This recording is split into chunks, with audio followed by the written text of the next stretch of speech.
iniciar um pouco essa conversa, apresentando um pouco esse cenário que, né, fez emergir o que a gente tem chamado de plataformas digitais, e esses processos todos ligados aí à datificação, a algoritmos, etc. Uma visão de como isso tem impactado os sistemas de comunicação de uma forma mais geral, e o Jonas vai abordar especificamente as questões mais próprias do jornalismo, embora, óbvio, né, essas questões me atravessem aqui desde o início, porque, enfim, muito difícil falar, né, de plataformas digitais e comunicação sem pensar o próprio jornalismo. Nesse sentido, já queria começar com o que a gente está problematizando, né, sobre o que a gente está querendo refletir. Esse foi um print que eu fiz do Instagram do Diário do Nordeste hoje de manhã. Se vocês visualizarem, né, temos aqui notícias mais tradicionais, né, da política, as charges, conhecidas charges do diário, etc. Mas também você tem uma série de informações, não sei se a gente pode dar um nome de notícia a isso, mas de informações que são essas informações que bombam nas redes, né, que viralizam e que acabam também indo para esse espaço jornalístico, como informações do Big Brother, que são as mais recorrentes, né, nesses tempos de BBB, informações sobre celebridades e outras, né, desse tipo. Isso já fala de cara de uma mudança no jornalismo, né? Não que esse tipo de conteúdo não existisse antes. Aliás, né, quem é mais velho deve lembrar aqui das colunas da Sônia Pinheiro, né, e outras tantas colunas, tinha cadernos, né, sobre essa vida de celebridades e tudo mais, que também traziam esse tipo de informação. Mas a lógica hoje é muito mais recorrente, ela espelha um processo que é o de transformação do jornalismo em algo que é feito para ser consumido, né? E para gerar um tipo de audiência que vai ser quantificado por meio de cliques, por meio de comentários, enfim, toda essa lógica de gerar engajamento, talvez com bem menos preocupações, por exemplo, sobre a responsabilidade social do jornalismo, sobre o impacto disso, e até mesmo sobre a qualidade das próprias notícias, né? Nós temos um ambiente da internet onde supostamente não temos os limites onde não temos efetivamente os limites, por exemplo, do papel, né? Mas também sabemos que muitos textos são super curtos, são, né, sem apuração, estou falando, quem está na redação sabe do que é isso, porque é o que tem marcado, né, a prática jornalística hoje. Isso tem muito a ver com esse processo de plataformização que nós vamos discutir aqui. Além, claro, de outros mecanismos e outras questões que impactam o nosso próprio cotidiano, como a presença dos aplicativos de mensagem, a própria existência de grupos, né, seja de comunicação, Diário e Povo, né, tem agora divulgado muitos grupos que eles construíram, né, no Telegram, por exemplo, ou mesmo, enfim, para falar, né, do assunto realmente do momento, porque precisa ser da guerra da Ucrânia também, né, o próprio Zelensky tem um canal no Telegram que tem mais de 2 milhões de pessoas, né, em um canal que ele tem no Telegram. Então daí a gente vai vendo como tudo isso vai modificando o jornalismo, a política, a nossa própria cultura, né. Nonato falou que ele não estava mais dando aula de rádio, como dava na minha época, está dando aula de som, né, sonora, né, porque obviamente agora a gente tem os podcasts e outras formas também de trabalhar esse conteúdo. E temos, como o Ismar trouxe, essa dimensão também da internet ser utilizada para o protesto, para a reivindicação, para essa multiplicação de vozes, né. Então, tudo isso é o nosso mundo contemporâneo, né, cheio de atravessamentos, de dificuldades e de relações de poder, que são essas relações de poder que eu queria abordar. Porque é fundamental ter em vista que não se chegou a esse estágio por uma mera coincidência. Não se chegou a esse estágio de plataformas, né, tão presentes no nosso cotidiano por um desenvolvimento quase que autóctone da própria tecnologia, como se ela fosse necessariamente ter dado nisto. Ela poderia ter dado muitas coisas, né? As tecnologias, elas também são construções sociais, e o direcionamento, né, dos usos até mesmo delas também parte, né, de uma série de relações de poder, de disputas que se colocam desde a concepção da tecnologia até a forma como elas são utilizadas. Se hoje a gente utiliza o telefone muito mais, o smartphone, muito mais do que o desktop, isso não é só porque a tecnologia avançou, né? Algo aconteceu para que fosse assim, né? E agentes também se localizaram e disputaram esses sentidos para que fosse assim. Mas se a gente tem uma rede como o Instagram, que é uma rede essencialmente de postagem de imagem, né, e promove toda essa ultravalorização da imagem, e são imagens rápidas, que apagam e, portanto, efêmeras, etc., é porque esse design foi pensado para ser assim, e ele carrega uma série de valores. É claro que a gente pode remodelar seus usos, construir usos alternativos, etc. Mas, hegemonicamente, esse desenho foi pensado por alguém, né? E a gente usa a partir disso, né? E esse alguém não é isolado, ele está dentro de um processo muito mais amplo de transformação da própria sociedade. Né? A gente tem feito várias leituras a partir de um campo de pesquisa que chama Economia Política da Comunicação, ao qual me vinculo, o Jonas também, que vai apontar como as tecnologias passaram a ser centrais no próprio capitalismo nas últimas décadas. Desde os anos 70 para cá, um processo que a gente chama de reestruturação do próprio capitalismo. Elas tornaram centrais para viabilizar a globalização.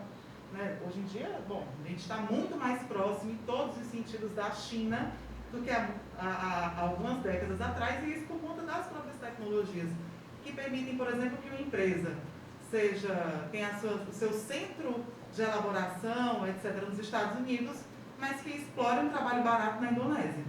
E que coordene essa exploração diuturnamente, segundo a segundo, por meio de uma série de mecanismos de tecnologia da informação e da comunicação. Então, essas tecnologias que hoje vão dar nisto aqui, o celular, o computador, etc., não são só isso. São partes desse processo de transformação no próprio sistema capitalista e fez com que elas se tornassem muito importantes para a financiarização. Quem aqui foi no banco nos últimos 2 meses? Os novos para abrir a conta. Quem aqui abriu um aplicativo de banco nos últimos 2 meses? Entendem? E eu não estou falando de Bitcoin, tá? Poderia também chegar aí, né? E todo dia. E Pix, menina, facilidade, né? Para dar um Pix. Não. Nem estou falando de Bitcoin também, é outro processo que aproxima essas tecnologias da financiarização. Então, essas tecnologias, elas são fundamentais para essa sociedade que a gente tem hoje. E ao longo dessas décadas, né, que eu mencionei desde os anos 70 para cá, muitos processos ocorreram. Estou aqui fazendo um voo bem rasante nesse processo histórico, né? Mas se descobriu cada vez mais que nesse contexto de globalização, de necessidade de coordenação de atividades, de controle de fluxos financeiros, porque, como vocês sabem, vai chegar numa bolsa de valores, 1 segundo faz toda a diferença, né? Não saber uma informação diante de um concorrente faz toda a diferença. Então, para isso, cada vez mais vai se estimulando também a produzir dados e transformar esses dados em informações que passarão a ser utilizadas, primeiro, por esses agentes que organizavam essa produção espalhada no mundo, e depois pelos mais diversos agentes, num processo que tem sido chamado por autoras como a Rosa Van Dijk de datificação, né? Então é isso, a gente está produzindo dados o tempo todo, esses dados eles são utilizados para os mais diversos fins, que em geral, a meu ver, né, vão aí encontrar finalidades do tipo, especialmente por eu estar na publicidade, vejo isso, né? Com formação de públicos, antecipação ou produção de necessidades, etc. Quem aqui olha para o Instagram e fica assim, nossa, mas como é que ele sabe que eu queria isso, né? Queria muito. Né? As roupas do Instagram todas têm flores e são vestidinhos, a minha cara. Assim, é isso, né? Não é à toa, ele faz todo esse processo de coleta de informações, de tratamento e tudo mais. Então, nessa lógica de produção de dados, né, de captura de dados, seja por meio desses dispositivos, ou mesmo por meio de câmeras que estão espalhadas na cidade, né, dos aplicativos tipo SouGov, que nós somos obrigados a utilizar, etc, etc, etc, nós vamos ter, né, um cotidiano muito mais controlado e muito mais passível de ser manipulado no sentido das ofertas. Para dar um exemplo no campo mesmo do conteúdo, né? Você está lá no YouTube, aí você está lá vendo um vídeo X do YouTube. Sabe aquele recomendado, que aparece aquele vídeo recomendado? As recomendações são responsáveis por 80% do fluxo de visualização de vídeos no YouTube. Né? É isso. E elas são feitas a partir de uma série de dados, né? Que são organizados, coletados de você, dos seus amigos, etc, etc. Então, um autor chamado Evgeny Morozov, ele diz que o modelo de capitalismo datocêntrico adotado pelo Vale do Silício busca converter todos os aspectos da existência cotidiana em ativo rentável. Então, Bom, se eu sei que você todo dia acorda às 6 da manhã, vai para a academia às 7, faz não sei o que às 8, etc., por quê? Porque eu não vou transformar essa informação em uma informação utilizável para uma agência de publicidade. Colocar no teu caminho, no teu aplicativo, um pop-up, é o novo, né, de alguma coisa que possa vir a efetivar, né, o teu, em forma de consumo, né? E, obviamente, isso vai mudar a própria cultura, que está absolutamente vinculada também a esses processos e se influenciam mutuamente, né? Eu tenho certeza que muita gente aqui olha, quando posta lá um stories da vida, vai lá e olha quantas pessoas visualizaram, né? E tem uma certa sensação de sucesso, né? Nossa, esse aqui, né? Alguns autores, como Dardot e Laval, comentam que a gente passa a administrar, a viver a nossa própria vida como se empresa fôssemos, buscando sucesso, buscando audiência, buscando essa dinâmica de apresentação, né? Então, uma série de questões que vão reforçando, né, inclusive elementos que são próprios da cultura neoliberal, como a ideia do individualismo, como a ideia do empreendedorismo e outras tantas dimensões, né, que vão sendo reforçadas aí nesse cotidiano. Mais uma vez, é só isso que tem nas redes? Claro que não, mas isso é o que pode ser apontado como hegemônico, né, desse modo de vida que tem sido constituído e que tem nas redes sociais, nas plataformas digitais, um elemento muito central. No campo da comunicação, esse processo de transformação, né, na relação com a tecnologia vinha sendo discutido em termos de convergência. Muita gente já deve ter lido os textos do Ian Jenkins, por exemplo, que falam de convergência midiática, outros autores falam de convergência tecnológica, né? Eu prefiro tratar, no sentido do César Bolanho, de convergência audiovisual, telecomunicações e informática. O nome é mais longo, mas o que ele quer enfatizar é que há uma aproximação entre setores que antes eram setores muito diferentes, que trabalhavam de formas diferentes, que tinham produtos diferentes, lógicas diferentes, responsabilidade social, inclusive, diferente, e que vão passar a se aproximar. Eu estou falando aqui concretamente, por exemplo, de uma empresa como a Claro, né, passar a fazer a Claro TV, passar a fazer aplicativos, passar a produzir conteúdos, etc. Ou a AT&T, que é uma das maiores empresas de telecomunicações do mundo, que hoje disputa no mundo inteiro para construir um super serviço de streaming, né, que é motivo, inclusive, de uma tentativa de mudança de uma lei no Brasil. Então, é esse tipo de movimentação que passa a acontecer e que a gente vê, inclusive, nos próprios, né, grupos de comunicação, como o Globo, ou mesmo o Sistema Verdes Mares, que passou a se chamar Sistema Verdes Mares, né? As pessoas falam isso. Antigamente, na minha época, as pessoas trabalhavam no Diário do Nordeste. A Nayana trabalhava no Diário do Nordeste. Agora elas trabalham no Sistema Verdes Mares. Por quê? Porque elas possivelmente vão fazer matéria no Diário do Nordeste, vão entrar ao vivo na TV, vão fazer um conteúdo para a rádio e vão produzir algo para o impresso ou coisa que o valha. Então, essa convergência, que é uma convergência entre setores, também significou uma convergência que, concretamente, é a maior forma de exploração, de intensificação do nosso trabalho. Eu lembro que o Sindicato de Jornalistas do Ceará, há uns 2 anos, fez uma denúncia de que alguns jornalistas saíam para a rua para fazer uma matéria e faziam 7 conteúdos em uma saída. 7 conteúdos. Então, aquela ideia de que a gente ia usar a internet para produzir conteúdo multimídia, aprofundado, complexo, que eu aprendi muito com a Nayana, inclusive, ela foi sendo substituída por um tipo de conteúdo muito precário, porque ele é rápido, porque ele é feito sem condições adequadas, etc. Então, essa é a realidade da convergência que a gente tem e também foi significando cada vez mais uma mudança na própria organização do sistema de comunicação e na cultura. Eu trouxe esse gráfico aqui que mostra a evolução da audiência das principais emissoras de televisão do Brasil. Em síntese, né, o que é que a gente tem? A Globo, em 1993, que ela já nem era, né, a única, assim, ela nem era naquela fase que ela chegou a ter 90% de audiência nos anos 70, tá? Em 93, quando você já tinha SBT e outras, né, bem emissoras, ela tinha 68% de audiência. Quem tem 68% de audiência, gente, controla muito da agenda pública. Pauta a cultura, né? Uma novela da Globo era uma coisa que todo mundo via. Hoje eu não sei qual é o nome da novela que está passando. Mas era algo, né, muito importante. Passar no Jornal Nacional era um critério de visibilidade e existência, né? Era 68%. Em 2016 já caiu para 34%. Para onde foram essas pessoas, né, que não estão mais conectando lá na Globo? Elas se dispersaram para uma série de outras emissoras, outros serviços, etc. Muitos deles aí associados tanto à própria digitalização da TV, que tem vários canais, né, hoje, quanto também serviços como de streaming, que a gente pode chamar aqui de VOD, serviços sob demanda. E aí alguns dados que vão mostrar essa migração, né, essa transformação, portanto, da própria lógica da comunicação por conta dessas mudanças sociais e tecnológicas, né? Você vai ter a TV paga, no primeiro momento tinha uma super expectativa de que a TV paga fosse, né, modificar muito a lógica da própria TV aberta, né? Falando da TV por assinatura, tá? A paga.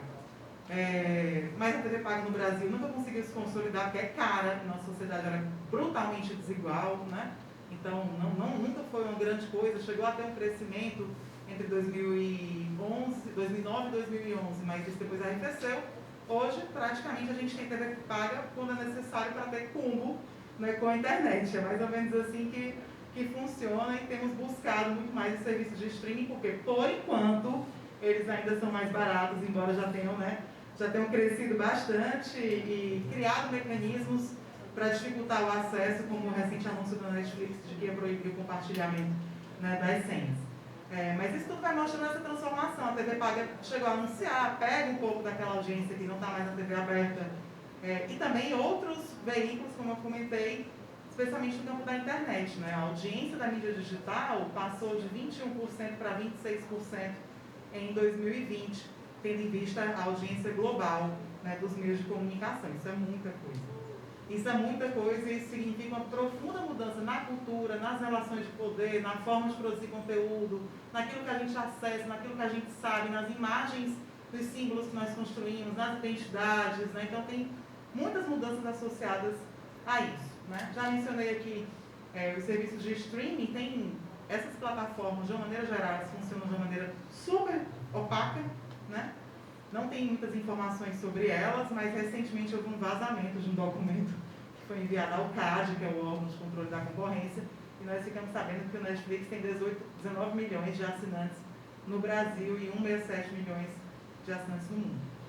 É pouco, portanto, quando a gente pensa que ainda é a Globo, né, em relação a um país como o Brasil, nas dimensões continentais, né? Mas, em essência, temos, portanto, essa grande transformação nas formas de fruição da cultura e da comunicação. Esse gráfico ele mostra uma evolução em 10 anos da audiência dos mais diversos meios, né? Então a gente tem aqui mobile crescendo bastante, 460%, desktop caindo 25% nos últimos 10 anos, entre 2011 e 2021, a TV também com uma queda aqui de 24%, e o rádio, olha aí, Renato, caindo ainda 19%, mas se recuperando no streaming, no Spotify, né? Então a gente tem aqui uma mudança que obviamente direciona, né, a produção de conteúdo, de publicidade para os meios digitais, como esses outros dados também aqui mostram, né? TIC Domicílios, que é uma pesquisa muito importante, coloca que 74% dos usuários da internet assistiram programas, filmes, vídeos, séries, 72% ouviram música online. Então, né, há um costume que vai sendo ampliado aí nesse processo de contato com essas novas tecnologias. O consumo de vídeo online também se dá em 87% dos entrevistados da classe A, 65% nas classes D e E. Tem que pensar que desigualdade é essa e qual é o impacto dele, mas ainda assim a gente vê, né, que há essa expansão bem substantiva. Ao dizer tudo isso, e quanto tempo eu tenho, Camila? Mais uns 10 minutos.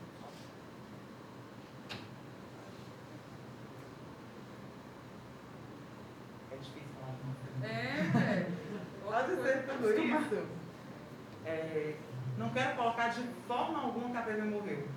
Isso é algo que e nas teorias da comunicação, inclusive, tem uma adesão à novidade, que é sempre assim, agora tudo mudou, agora esse veículo, não é outro e tal.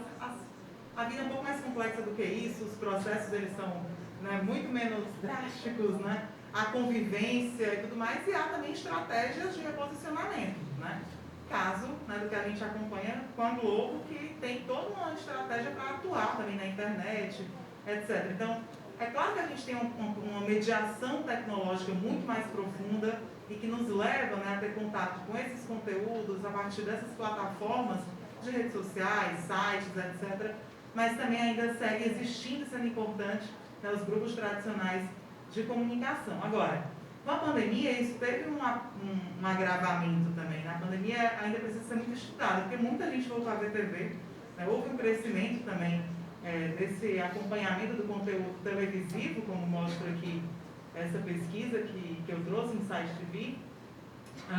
Houve também esse aumento de 1 hora e 20 minutos, em média, na frente das telas, que chega a 7 horas e 54 minutos por dia, de média, né, de visualização de telas no Brasil. É muita coisa.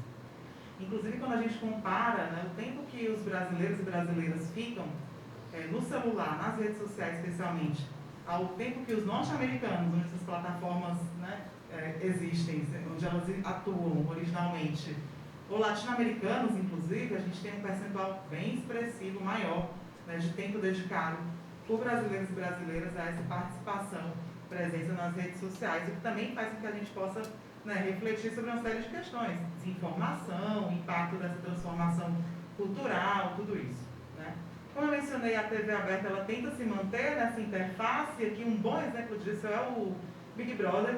Big Brother é um dos assuntos sempre mais comentados do Twitter, então não dá para a gente pensar essa dissociação, né, entre um e outro, eles se relacionam, como eu já mencionei, mas obviamente a tendência aponta para um fortalecimento dessa dinâmica vinculada aí às tecnologias da informação e da comunicação e a esse processo que mais recentemente tem sido verificado, chamado de plataformização.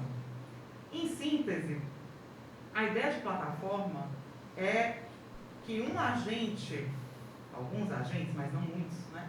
Alguns agentes eles conseguiram crescer tanto, se fortalecer tanto, concentrando capital, centralizando capital por meio de processos de fusão, aquisição de grupos menores e tal, que eles conseguem ter uma estrutura que permite que eles operem em vários mercados, em vários segmentos. Eu vou recomendar, inclusive, sobre isso a tese do Jonas, que é sobre monopólios digitais, onde ele explica como é que esse processo se deu. Né? Mas o fundamental é a gente entender isso, que são alguns grupos econômicos que passam a operar em muitos segmentos. Por exemplo, o Google. O que é que o Google faz? Quem lembra em um serviço do Google? Tradutor. O que mais? Mapa. O que mais? Previsão do tempo. Previsão do tempo. Google Assistente. Ninguém usa Gmail? Nem buscador? Tipo tudo, né? Tudo que você imaginar. Aplicações, né? Tem aplicativos, tem um sistema operacional Android, tem uma série de questões. O Google é um grande exemplo de plataforma. E por meio dessa operação em vários mercados, essa corporação também consegue ter dados sobre as pessoas e a utilização que elas fazem nesses vários mercados, né? Então a lógica de diversas plataformas, né? Um autor chamado Nietzsche, ele tem essa categorização, o Jonas também tem outra, né? Vai falar aqui de plataformas de publicidade, de nuvens, industriais, plataformas de produtos, as chamadas plataformas de bicos, como Uber, Airbnb, enfim, só para a gente ver que esse é um modelo que inclusive não se restringe ao próprio campo da comunicação. Motivo pelo qual, né, esse autor chega a cunhar uma ideia de capitalismo de plataformas, né, apontando uma tendência a essa plataformização nos mais diversos segmentos. Vamos entrar nesse debate aqui hoje por conta do tempo, a gente faz bastante no Telas para reforçar o convite à participação, mas para o que nos interessa aqui, caminhando para o fim, o que essas plataformas, né, têm que são muito importantes a gente conhecer? Primeiro, elas operam sobre uma base conectada digital. Elas têm essa lógica de espraiamento para vários setores, portanto, de uma produção de concentração constante. Elas estão baseadas em uso de dados, coletam dados o tempo todo e elas também se valem de sistemas algorítmicos, né, para a sua operação, muito frequentemente. Essa mediação que essas plataformas fazem, como eu já mencionei ao citar o caso do Facebook na Austrália, ela é uma mediação que não é neutra. E isso é importante que a gente saiba. por muito tempo, as próprias teorias da comunicação tratavam esses espaços como intermediários. Uma certa ideia de que é um espaço que eu conecto o Robson a mim e aqui estão elas e elas são como se fosse um canal, né? Dentro de um modelo bem antigo da teoria da comunicação, ideia de canal. Elas não são só isso, né? Elas são agentes políticos, econômicos que fazem escolhas, seja na hora de recomendar o vídeo no YouTube, de tirar um conteúdo do Facebook do ar, ou de impulsionar algum outro conteúdo. Exemplos, né? 5 dos 10 canais que explodiram no ranking do YouTube durante as eleições de 2018 eram canais de extrema-direita. Recentemente, o Instagram retirou simplesmente do ar a página de Olho nos Ruralistas, que é uma página jornalística, né? Então, são muitos indícios de que há, né, um processo de mediação ativa, interessada também nessas plataformas, e isso se choca muito com uma série de ideias, né, do que orienta a própria produção jornalística, né? Como não vai dar para a gente aprofundar esses temas todos aqui, eu vou deixar aqui 2 dicas de 2 livros que tratam especificamente da questão da desinformação, as chamadas fake news, né, livros que eu organizei, esse feito em parceria com o Jonas, também com outro colega, Gui Barbosa, e esse tem uma série de autores discutindo desinformação. Porque não é possível que a gente pense, né, que esses problemas que nós temos vivenciado na sociedade estão dissociados da atuação dessas plataformas. Elas atuam, né? Elas sabem disso, elas participam desses processos, né? E por isso é importante que a gente considere-as, né, dentro dessa lógica toda. Além disso, são absolutamente poderosas, já mencionei, né, que elas concentram dinheiro e esse gráfico traz uma comparação do que tem sido chamado de GAFAM, que é essa reunião de Google, Amazon, Facebook, Apple e Microsoft, né, as 5 principais corporações, né? Uma comparação com o orçamento da OMS, da Unesco, da Argentina, do Chile, do México, e a gente vê que essas plataformas têm muito mais dinheiro do que países e organismos internacionais, né? Então isso já deve nos alertar. Elas bombaram, né, na última década, né? Foi uma década realmente de transformação. Esse gráfico mostra esse crescimento, né, dessas empresas. E, portanto, elas se colocam, né, como agentes dominantes hoje na sociedade. Para finalizar, 2 aspectos que imagino que vocês venham a desenvolver muito no próprio curso, né? Como eu mencionei, essas plataformas elas se baseiam muito em sistemas algorítmicos. E é importante a gente entender o que são algoritmos. Aqui eu trouxe uma citação do Gillespie que apresenta algoritmos como procedimentos codificados que, com base em cálculos específicos, transformam dados em resultados desejados. Queria destacar 2 questões dessa citação. A primeira é a ideia de procedimentos codificados. Alguém codificou, tá? Então, tem uma elaboração desses algoritmos. Claro que tem outros que aprendem, né, pela máquina e tudo, mas tem um processo anterior, né, que é de codificação desses procedimentos. Processo que, inclusive, cada vez mais tem sido apontado como marcado por vieses de raça, de gênero, né? Mas tem uma codificação disso. E essa codificação objetiva algo. Para a gente voltar lá para o início e para aquela imagem lá do Instagram do Diário do Nordeste, né? Os algoritmos do Instagram têm valorizado que tipo de conteúdo? O que eles esperam quando eles bombam determinado tipo de conteúdo? Né? Abram aí aquela parte explorada do Instagram. O que aparece? Pega no celular. O que aparece naquele momento, né? Que tipo de conteúdo é esse? Então é fundamental pensar que resultados são esses. Tanto para quem organiza esse fluxo, quanto para a sociedade em geral, né? Se a gente passa a ter uma sociedade que vê notícias sobre o Big Brother, Fátima Bernardes, e modelos e influenciadoras, como é o que bomba nesse explorar do Instagram, quais resultados nós teremos, né? E mais, há outros tipos de resultados também que são esperados. Como eu mencionei, essa combinação de dados e algoritmos é feita muitas vezes, em geral, com o sentido de facilitar a comercialização, a mercantilização de produtos e serviços. Se o resultado é esse, eu posso, por exemplo, juntar pessoas que têm um tipo de consumo parecido e colocar essas pessoas para receber só os produtos, conteúdos associados àquele tipo de consumo que elas desenvolvem. Isso pode não ser só um produto como um vestido, gente. Isso pode ser um conteúdo político, né? Então, se a gente tem pessoas que só recebem coisa de esquerda, pessoas que só recebem coisa de direita, isso vai ter um impacto na forma como a sociedade se entende, na forma como ela discute, na forma como ela encara os seus próprios problemas, inclusive na forma como ela reconhece a existência ou não de alguns problemas. Né? Porque para algumas pessoas, sei lá, a vacina começou e terminou sendo um problema, vai continuar sendo e você não consegue mudar aquela cabeça nunca, porque ela passou 2 anos recebendo conteúdo sobre aquilo e não recebeu outros conteúdos. Né? Então, esses resultados esperados, para os agentes são uns, para a sociedade são outros. Né? É importante a gente conseguir perceber também isso. E há, óbvio, né, todo um processo de algoritmos que vão organizando e qualificando esses conteúdos que circulam nas redes. Né? Para finalizar, vou dar um exemplo. Na campanha de 2020, né, os 50 candidatos que eu estudei junto com outras 2 colegas utilizaram 100 milhões de reais para impulsionar posts no Facebook e no Instagram. 100 milhões de reais. Né? Alguns candidatos só usaram isso, só gastaram dinheiro com isso. Né? Os que não usaram, possivelmente não existiram nas redes sociais, ou tiveram pouquíssima audiência nessas redes. Então, por meio desses procedimentos, dessa lógica de transformar tudo em algo que é vendível, né, vendável, que é mercantilizável, né, que vai gerar lucros, o que essa lógica, na verdade, gera é uma visibilidade condicionada a pagamento. Seja a visibilidade do jornalismo, que passa a ter que pagar para poder impulsionar seus conteúdos, etc., ou seja, de alguns candidatos, movimentos sociais, etc., etc. Então, o que a gente vive hoje é esse cenário. Né?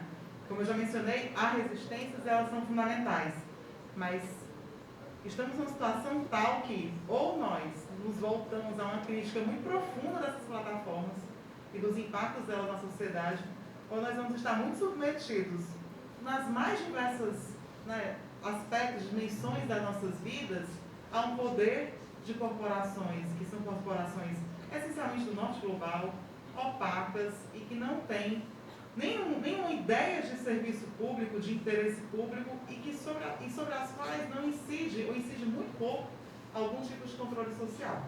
É isso que a gente está enfrentando e é por isso que é tão importante fazer comunicação hoje, estudar comunicação hoje e estudar de forma crítica a comunicação. Obrigada, gente.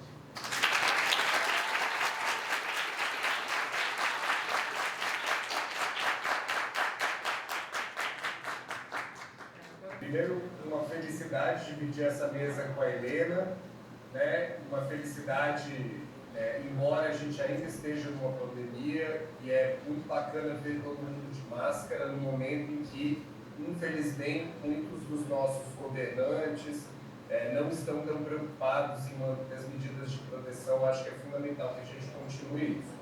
Eu queria pegar um gancho da fala da Helena para trazer uma coisa que eu acho que talvez possa parecer um pouco assustadora, que é para quem está no curso de jornalismo, já é difícil, né, e já é complexo que a gente consiga compreender todo esse cenário novo que a Helena pintou aqui.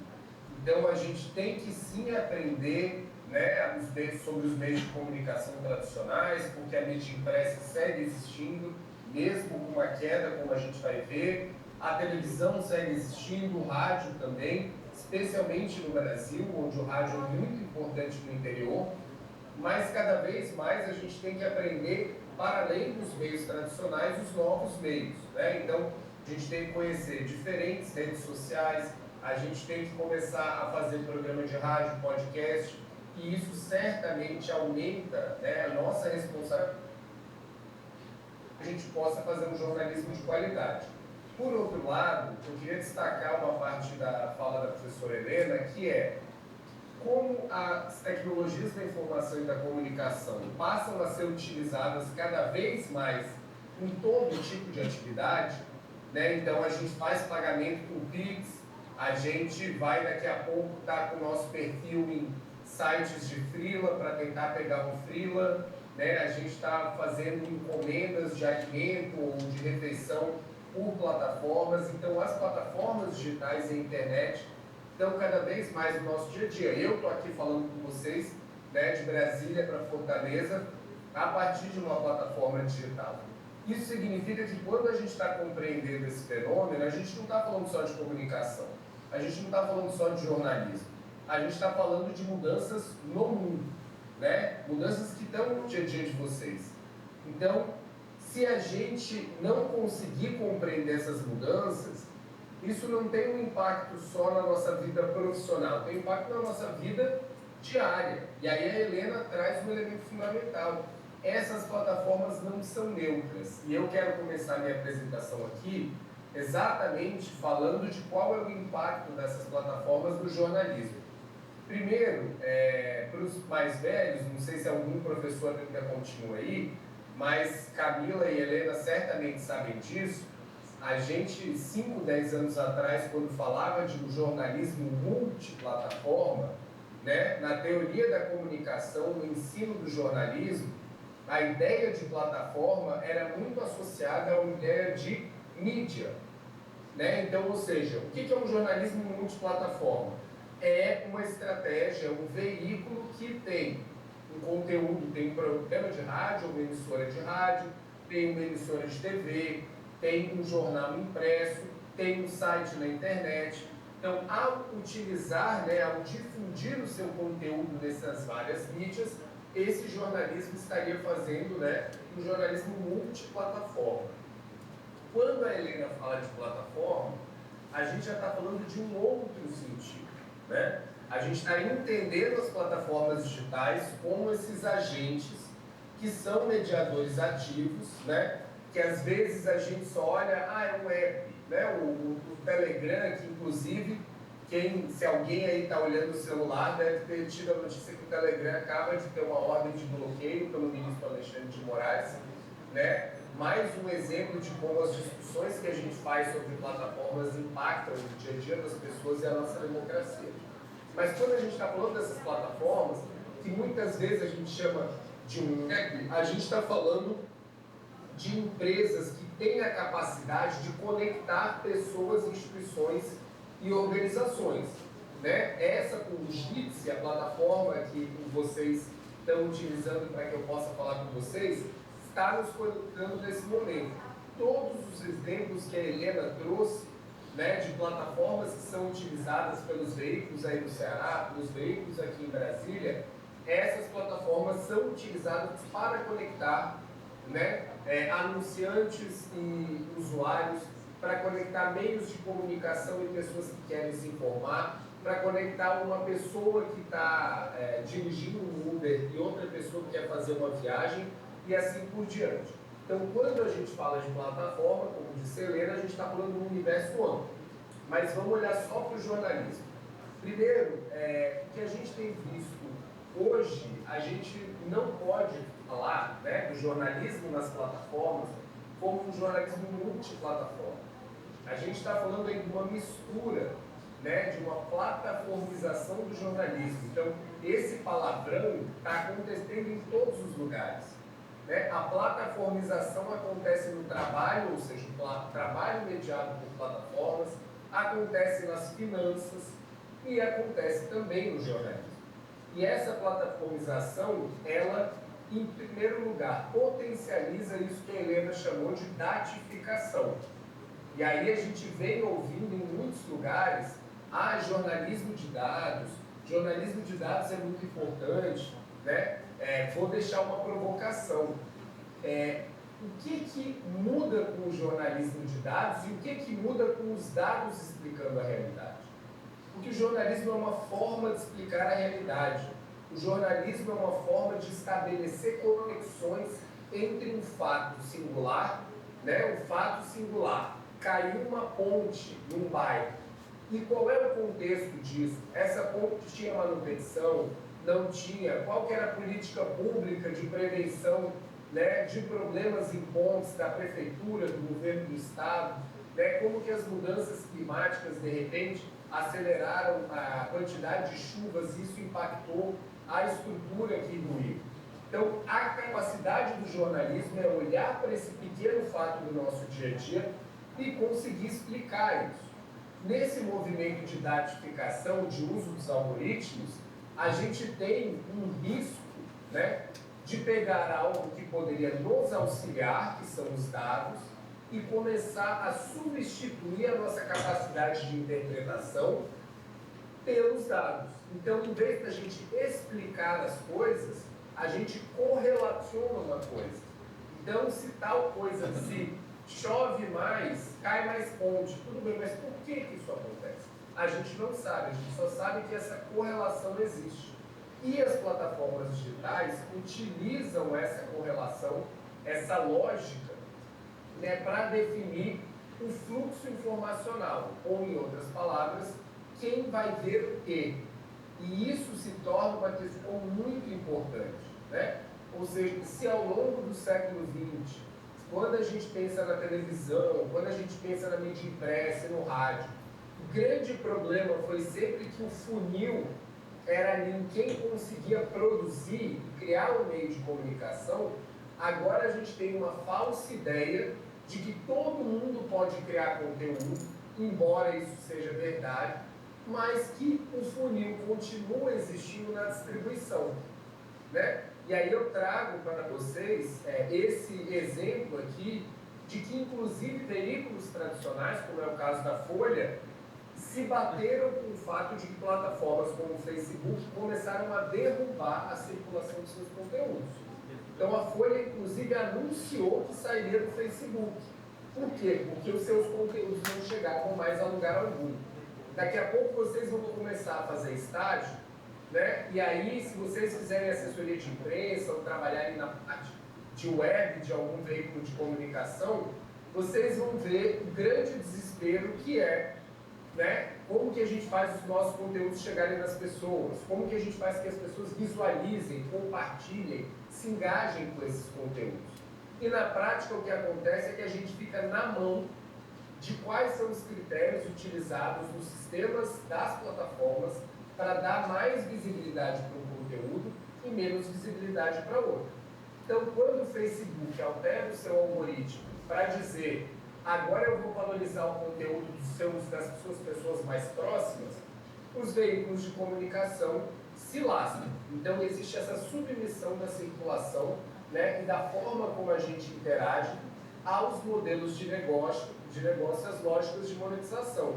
E isso, mais uma vez, dando um exemplo como não é só jornalismo, isso tem a ver com como a gente publica, né? Quem aqui tem Instagram sabe que você precisa botar uma imagem no Instagram. Em outras redes sociais, não necessariamente você precisa colocar uma imagem. Então, essas plataformas acabam determinando como a gente produz e difunde conteúdos. Mais do que isso, né? As plataformas não são apenas um servidor onde terceiros colocam conteúdos. Elas próprias viraram editoras. Elas são editoras no momento em que elas determinam que tipo de conteúdo tem mais visibilidade, mas elas também passaram a oferecer serviços de agregação de notícias. Então você vai no Google, tem o Google News. Você vai no Twitter, tem as principais histórias. Você vai buscar alguma coisa no Facebook, o Facebook Watch, ele te oferece ali. A Apple também tem a Apple News, né? Essas plataformas não só viraram editoras, e aí na linguagem, como diz a Helena, né, que sempre se tenta colocar um verniz, né, meio chique, meio hipster nas novidades. Então vocês vão ouvir muito falar, se já não ouvem falar, de curadoria de conteúdo. Né? Não, as plataformas só fazem curadoria. Não, as plataformas estão investindo em produção própria. Apple TV, programas próprios do Facebook. A Amazon Prime Video ontem anunciou que a fusão com o estúdio MGM, né? Fora o YouTube Premium. Então essas plataformas cada vez mais ocupam todos os espaços da cadeia, desde a produção de conteúdo, ao empacotamento, à distribuição e, inclusive, né, com agências de publicidade. O Google, o sistema de publicidade do Google, o sistema de anúncios do Facebook, você fica na mão e essas plataformas são, ao mesmo tempo, né, o Ibope, entre aspas, porque são elas que fornecem as métricas e essas métricas são muito pouco transparentes. E aí, qual é o modelo de funcionamento dessas plataformas? Como disse a Helena, elas coletam o máximo de dados possíveis. Para quê? Para criar perfis sobre nós. Aí tem toda uma questão de proteção de dados e vigilância, que a gente pode falar um pouco mais no momento do debate. Para quê? Para que anunciantes consigam mandar uma mensagem super direcionada para a gente. Tem uma frase muito tradicional, né, do executivo que dizia: eu desperdiço metade do meu dinheiro com publicidade. O problema é que eu não sei qual é a metade que eu estou desperdiçando. Né? Porque quando você coloca um anúncio na televisão, para um público médio, uma novela das 9, isso pode atingir diferentes tipos de pessoas. Agora, quando você usa um Google, um Facebook, você fala: eu quero jovens residentes em Fortaleza, de 18 a 25 anos, universitários, né, que acabaram de se formar, ou que acabaram de se formar na educação básica para anunciar determinado tipo de produto. Então, a capacidade de direcionar isso é muito mais forte. Né? O problema é que a gente não sabe como isso acontece, há uma mudança grande desses critérios e a gente passa a ter meio que a gente vira cachorro correndo atrás do rabo, tentando entender quais são esses critérios para que a gente lide com isso. Né? Eu não sei quais são os semestres, mas se a gente tem pessoas aí de semestres mais adiantados, certamente vocês já ouviram falar de SEO, né? Search Engine Optimization, ou seja, otimização dos mecanismos de busca.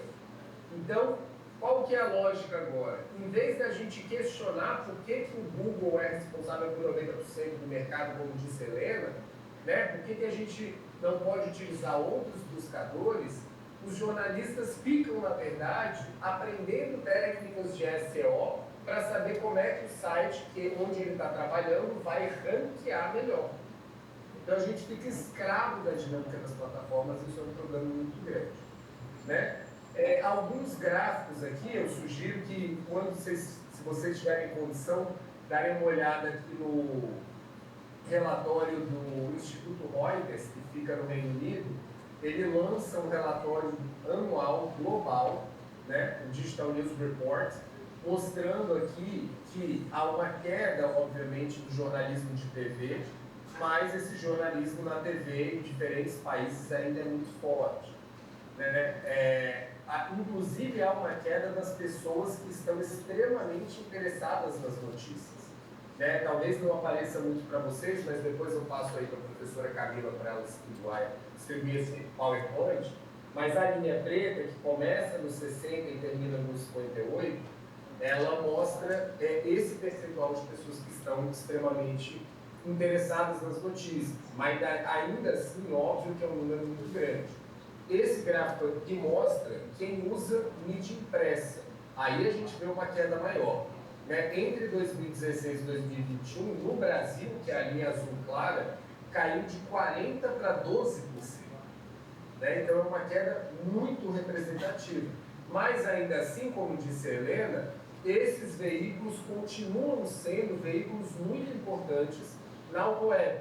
Então são os sites, né, do Povo, do Diário, do Correio Brasiliense, do Jornal de Brasília aqui em Brasília, e de tantos outros jornais, da Folha, do Estadão, que seguem sendo veículos de produção de informação que são muito relevantes.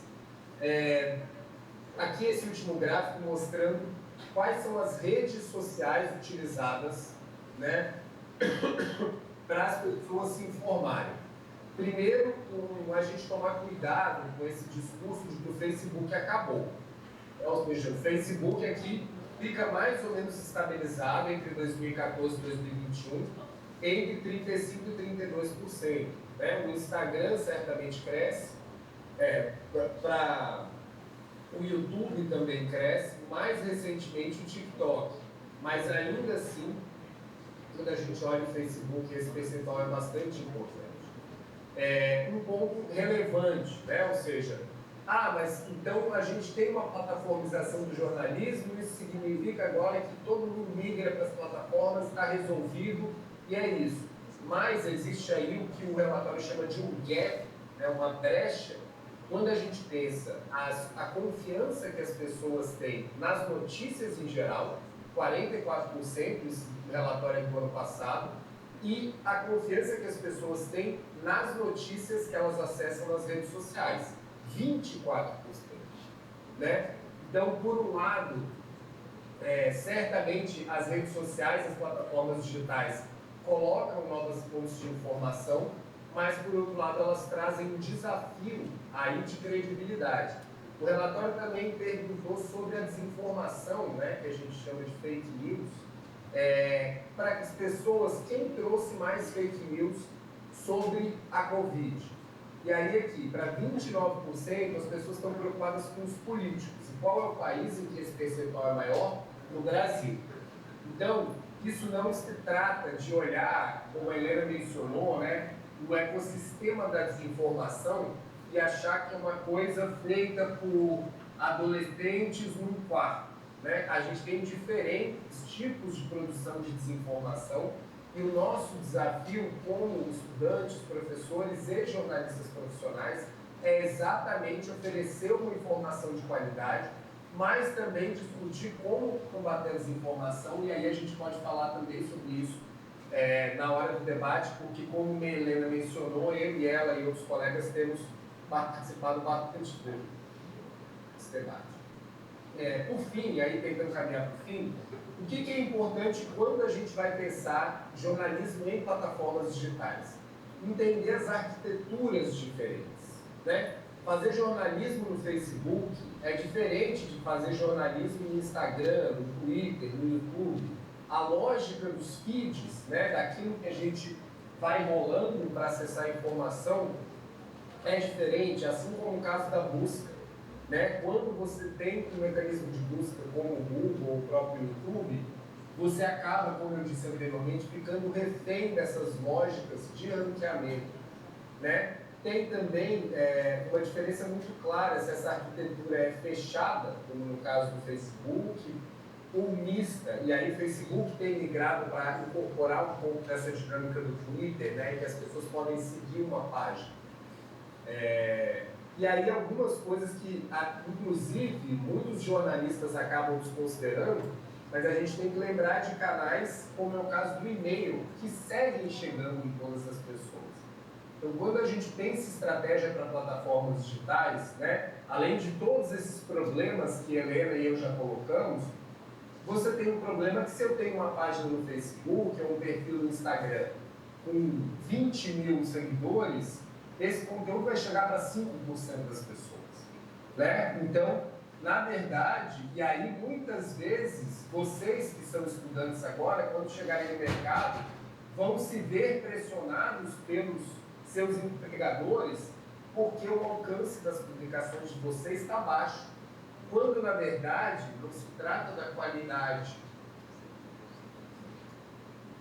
do conteúdo que você fez. Embora, óbvio, né, que haja uma preocupação que a gente faça um conteúdo que viralize.